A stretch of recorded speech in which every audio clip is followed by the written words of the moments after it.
अगर आपको कंधों में दर्द रहता है या अपर बैक में दर्द रहता है तो 3 वर्जिशें आपके लिए बहुत बेहतरीन है।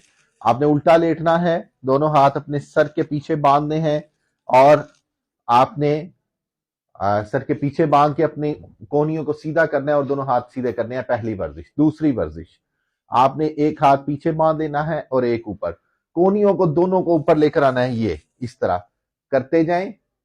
ये एक दफा एक साइड से करना है, एक दफा दूसरी साइड से आपने करना है।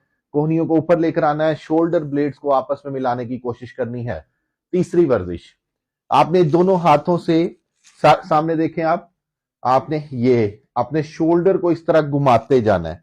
अपने शोल्डर को पहले क्लॉकवाइज घुमाना है, फिर आपने एंटी क्लॉकवाइज घुमाना है। इधर फोकस करें। इन दोनों को आप जो है शोल्डर को क्लॉकवाइज और एंटी क्लॉकवाइज घुमाएंगे। इससे आपकी शोल्डर की मोबिलिटी बेहतर होगी। ना सिर्फ शोल्डर की मोबिलिटी, अपर बैक आपकी बेहतर होगी और आपकी गर्दन की